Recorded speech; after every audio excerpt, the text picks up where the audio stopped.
Hi everyone, today we are going over the agency disclosure statement. This is a form that you're going to use when you're writing an offer, okay? So this is in the Team Miklas sales packet. This is the agency disclosure statement. This is going to state who represents who in the transaction. So you do need this form when you write up an offer. It is a 2-page document. See where it says 1 of 2? Never send over the first page because you're going to get a lender that asks, where is page 2? Okay, there's no signatures needed down here, but you always must send over 2 parts of the whole entire document. Okay, so we're going to go through this. The real estate agent who is providing you with this form is required to do so by Ohio law. You will not be bound to pay the agent or the agent's brokerage by merely signing this form. Again, it's just who represents who in the transaction. Instead, the purpose of this form is to confirm that you have been advised of the role of the agents in the transaction proposed below. The purpose of this form is to identify the seller, that includes the landlord, or the term buyer, that includes the tenant. So in this case, I'm going to use that we have a seller, not a landlord. You're going to put the property address, 123 Main Street, Chagrin Falls, Ohio, 44022. That the whole entire address goes on here. Whoever the buyers are, if you have 1 buyer, 2 buyers, maybe it's an LLC, and in your case, you are going to be representing the buyer, and the sellers. If by chance you don't know who the sellers are, look on the tax records when you're writing the offer, or confirm on the property disclosures when you're writing the offer. Most of the time, you will be putting the information on point 1, a transaction involving 2 agents in 2 different brokerages. Again, we are representing the buyer when you fill out this form. A seller will not fill out this form. So, buyer, John and Sue Smith, the agent first, sorry. The agents would be Colleen Miklas and Keller Williams, Greater Metropolitan. So it's the agent who's representing the buyer, which are John and Sue Smith, and it's Keller Williams, Greater Metropolitan, okay? Whoever our transaction coordinator is at the time, if Liz is doing the transaction coordinator, she is a licensed realtor who will be involved in this transaction. It would be Colleen Miklas / Elizabeth Kosminski. If it is you, someone on our team, it would be Colleen Miklas / the team agent's name / Elizabeth Kosminski, and then Keller Williams Greater Metropolitan, or KWGM. A lot of people still think we are under our old name, and you'll see Keller Williams Greater Cleveland. Just change it to Metropolitan. And then obviously, we're going to reiterate the seller, the listing agent's name who represents the seller, and what company they work for. It will not be us because we are 2 agents who work for 2 different brokerages.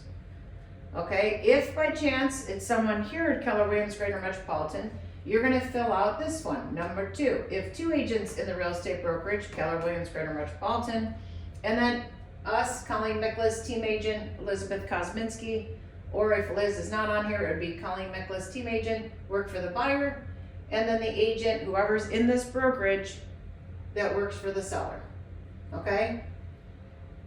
And then there's also 1 real estate agent, and this is called dual agency, which I personally don't like to practice, but there are times that we do, where you're going to represent both parties. So if by chance you do, we will get someone involved on the team to stay neutral and make sure they are protecting as a fiduciary and acting as a fiduciary for their party. So it would be Colleen Miklas, team agent, and real estate brokerage Keller Williams, Greater Metropolitan will be dual agents for this transaction, okay? And the whole concept of dual agency is explained here. If we're practicing dual agency, we must have our buyers initial this at the bottom. You will insert an initial box and insert another initial box for both their signatures, or if you just have 1 buyer, you will do 1 initial. Okay, and then the sellers have to do it as well. Remember, where 1 person signs, another person signs. Where 1 person initials, the other party has to initial.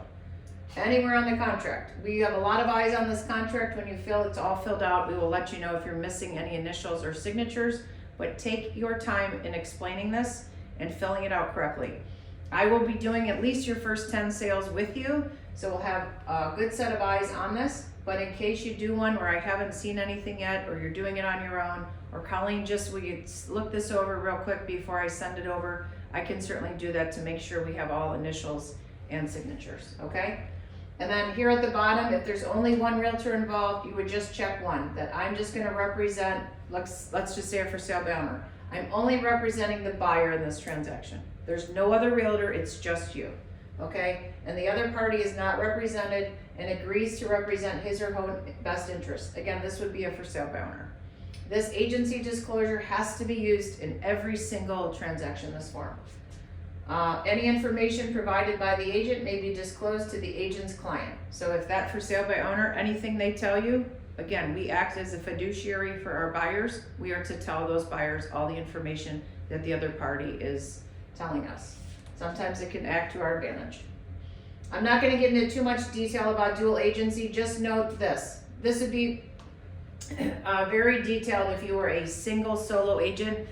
There are times that I had to practice dual agency. I went and got my manager in the office to act as a party on the other side. For example, if I took a listing and someone called me, a sign call, and they did not have an agent, then I would have someone in my brokerage represent them. Okay, we're still getting the volume and I'm still getting the volume in our brokerage, but we have somebody else that's representing that agent, or excuse me, that buyer. Okay, I represent the seller. So you gotta be careful with this. Again, we get a lot of sign calls on our listings that I pass out to the team, to all you guys. And if you want to represent them, you can. My name has to go on it, but I try to not act as a dual agent, even though my name is on there and I am privy to all that material. You protect your client, just like anything financially that they tell you stays between you and the client. And if they do not want to relate to the seller, we do not tell the seller.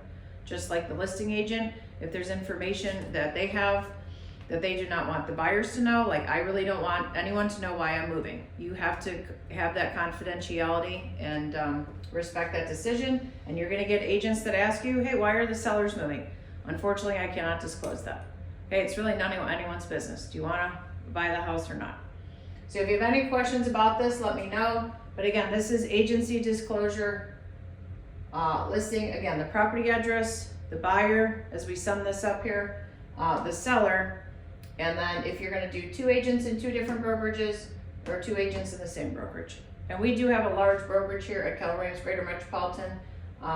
So this tends to happen quite often because we have 450 agents. But other than that, you probably rarely will use this part. Okay? If you have any questions, just let me know. Other than that, that is agency disclosure. And don't forget, there's 2 pages to this form.